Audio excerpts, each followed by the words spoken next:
Seja muito bem-vindo à Ideias Instante. E antes de mais, bom ano.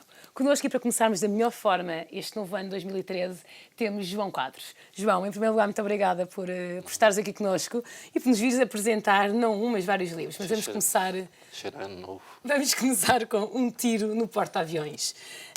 Conta-nos, João, o porquê tens lançado esta coletânea de textos que ainda para mais publicaste na concorrência, mas conta-nos lá isso. É verdade, publiquei na concorrência. Podia publicar aqui, era questão de vocês me pagarem melhor. A razão é um bocado da editora. A editora é que eu gostava de editar um livro.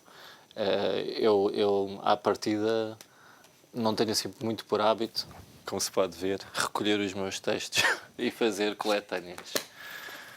Mas a ideia era um bocado juntar os textos que eu fiz nos últimos 2 anos e meio, todas as semanas, para o Jornal de Negócios. João, nestes textos, aliás, é notório também o teu interesse por temas económicos, porque fazes humor da economia. Qual foi o episódio que mais te marcou até agora?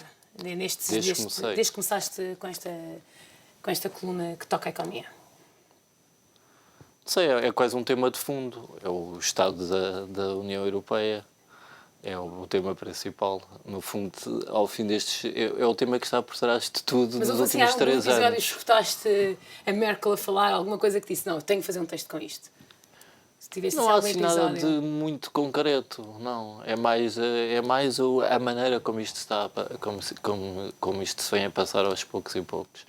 É mais quase todas as semanas acaba a escrever, ou pelo menos 2 em 2 semanas, acaba a escrever sobre o mesmo, que é sobre este processo que é da Europa, da forma como de repente a União Europeia se transforma nisto que nós estamos a ver neste momento, que parece conduzir quase a uma guerra ou alguma coisa do género. Mas João, desmistifica aqui um bocadinho. Como é que é escrever de forma humorística? Porque é certo que todos nós sabemos que é muito mais fácil fazer chorar do que rir. Como é que é o teu dia-a-dia? Tu levantas-te de manhã, escutas rádio, procuras jornais, quer dizer, porque ao escreveres cada artigo destes... Levanto-me de manhã... Mais para tarde, estou a brincar, não, desmistifica. Sim. Como é que é? De manhã levanto-me às 11 e tal. Sim, mas conta-nos, levantas às 11 e tal. Eu trabalho, como trabalho em casa, como tenho o escritório em casa, tenho que ter o máximo de organização possível, senão nem trabalho, nem estou em casa. Portanto, tenho que exigir de mim imensa organização. Que passo para acordar às 11h30 da manhã, tomar um Red Bull quando acordo, que é o meu pequeno almoço, e depois começar a escrever. Normalmente de manhã escrevo o tubo de ensaio até a hora do almoço.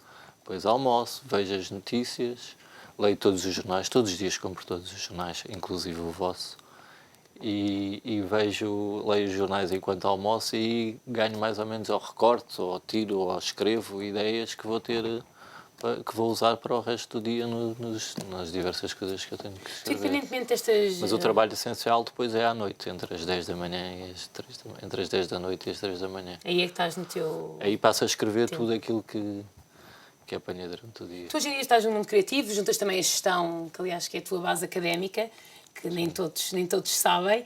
Conta-me como é que foi o teu percurso. Tu começaste no mundo da gestão a trabalhar, como é que de repente resolveste um dia para a noite? Eu comecei em gestão e tirei gestão financeira, depois tirei pós-graduação em recursos humanos, que era um lado que eu gostava mais que a parte financeira, mas ainda assim não era... Tu és um gestor convidado aqui na Ideias Instantes. Sim, já não faço nada disso. Também foi pouco tempo, porque eu, entre acabar o curso e trabalhei uns 4 ou 5 anos. E depois é que decidi mudar completamente de vida. Eu sempre quis escrever, sabia que havia um curso de escrita criativa do Ruizinho, que na altura eu inscrevi-me, não sabendo se podia ou não ir. Era pós-laboral, mas não tinha a certeza se tinha ter tempo para ir frequentar o curso. Mas inscrevi-me só para... Pensei, olha, pode ser que eu possa vir cá em setembro. E depois havia um amigo meu que ia para as Vindimas, na Suíça, e eu tinha imensa vontade de ir para as Vindimas. Eu tinha muito trabalho físico, já estava farto do trabalho mental. E lembro-me de estar numa reunião de pós-férias com o diretor financeiro, etc. Eu era diretor de recursos humanos, e lembro-me de ter começado a pensar que já não aguentava mais aquilo. E começar a pensar que havia amigos meus que iam para as Vindimas e que havia um curso de escrita criativa e que eu estava ali enfiado naquelas reuniões chatas. Pensei, eu até ao fim daqui a 1 mês ou 2 eu tenho que sair daqui para fora. Só que Como é depois, que foi a decisão? durante, Como é que durante tomaste a a decisão? própria reunião, tornou-se mais chata ainda do que era vulgar, e eu comecei a pensar, então e se fosse já? E aquilo foi quase galopante na minha cabeça. E então disse, olha, só um momento, tenho que ir lá abaixo à casa de banho, eu já volto. E desci as escadas, tirei a gravata, deitei a gravata E para o nunca mais lixo mesmo. voltaste? Nunca mais voltei. Ou seja, aquele episódio foi comprar cigarros. Foi exatamente. Fui para as Vindimas, inscrevi no curso de Escrita Criativa e 6 meses mais tarde o Nuno Artur, que estava a fundar as Portões Fictícias, convidou-me para participar nessa empresa que ele estava a fazer, porque ele era aluno lá na escola. E pronto, ter passado 6 meses. Estava a ganhar o mesmo, mas a fazer outra coisa, que era escrever para o Herman.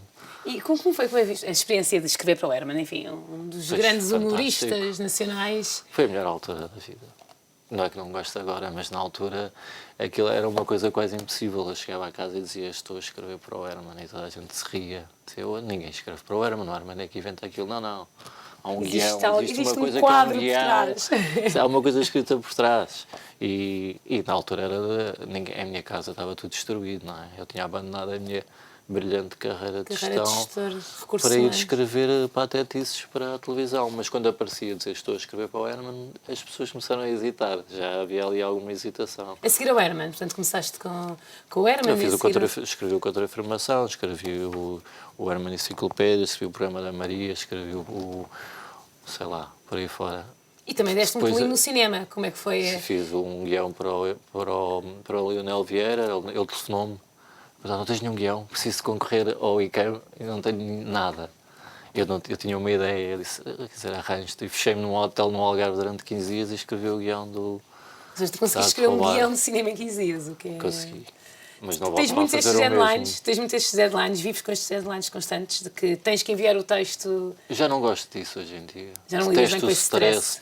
detesto esse stress, detesto. Por isso é que hoje em dia eu tenho as coisas mais organizadas. E hoje em dia Ainda não tens. fiz o turno da manhã, por exemplo, mas isso é uma coisa que me está a deixar um bocado nervoso, mas hei de conseguir fazer até às 6 da tarde. Experiências assim pessoais que um dia gostasses de retratar ou de escrever, enfim. Eu quero escrever livros, o meu objetivo é escrever livros, histórias. Isto foi só o meu começo, é uma maneira de lá chegar. Qual é que é a tua grande missão em termos, enfim, no mercado? Literária, eu tenho uma missão literária. Mas Tens a ainda missão literária em cima da mesa que é. tenho, mas não é mais, eu quero escrever romances, quero escrever livros a sério. Só que Mercado- ainda me falta... Como é que achas que Falta-me- os humoristas são vistos em Portugal? Tem mercado? Não tem? Tem, eu acho que é Sentes? uma coisa que é sempre garantida. E nestes momentos de crise, a crise está. Como é que está a E, sentir a aliás, crise? basta ver o espectro que existe de humoristas e quase todos têm trabalho, mesmo os que não... Achas que Algumas coisas. neste momento de crise há mais procura pelo humor? As pessoas procuram É mais quase rir? igual, é quase igual. Talvez as pessoas procurem um bocadinho mais rir, mas acho que é quase igual. É igual durante todo o tempo as coisas são mais ou menos assim, durante o ano. Mas não acho que seja não acho que seja uma profissão que se ressenta, que se vá abaixo com a crise, pelo contrário. Pensas em migrar? Penso. Até que ponto é que levas esse pensamento a sério? Se me convidassem amanhã. Para que mercado? Qual é que é o mercado onde achas que os humoristas e os escritores e Não criativos... sei, tu vais há a além do facilidade humor, da não é? língua, há um mercado enorme, que são 180 milhões de brasileiros, não é? Que falam a nossa língua. Esse é um mercado que acho que uma pessoa tem que tentar explorar, porque se eu vender lá um último a sair em DVD, vende-se 1 milhão, se correr mal. Enquanto cá é impossível. Já agora diz-me, achas que é possível fazer humor internacional? Isto é, tu fazes isto numa escala... Nós fizemos Este livro é um sim. exemplo, um tiro no porta-aviões. Nós fizemos o mas último é a um- sair, escrevemos o último a sair, o último programa do Bruno. E nós acreditamos muito que seja possível vendê-los e estamos a tentar, só que estas coisas demoram muito tempo. Vender o formato no Brasil, nos Estados Unidos, na Inglaterra. Eu adorava que o Ricky Gervais fizesse o último a sair em Inglaterra. E acho que ele fazia se tivesse acesso àquilo. Uma boa ideia, uma boa ideia. Uma boa ideia pode ganhar um Oscar, não interessa se foi escrito em grego, em português ou em inglês.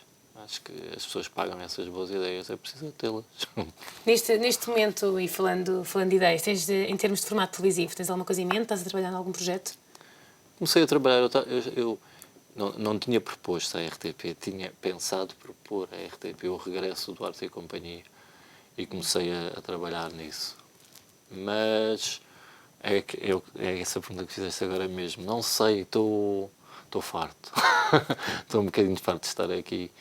Mas o que é que sentes no mercado? O mercado está saturado, o mercado não é muito burocrático, não anda para a frente. O que é que sentes? Tu que és um homem de ideias. Eu sinto que não se passa nada, não há dinheiro para fazer nada, não há vontade de fazer nada, não há motivação para fazer nada. É muito difícil pôr um projeto novo a andar neste momento. É quase ofensivo. Aparecer com ideias e, bem, vamos fazer uma coisa espetacular. Neste momento é quase ofensivo. Tocaste aí, enfim, já que falas de ofensivo, falando agora de outra vertente das pessoas de quem fazes humor, ou com os episódios que fazes, as pessoas ficam ofendidas? Tens tido muito esse sentimento? Eu vivo em casa fechado. Por isso não sou muito social. Mas como é que lidas, como é que lidas com esses pseudo-ofendidos? Não ligo.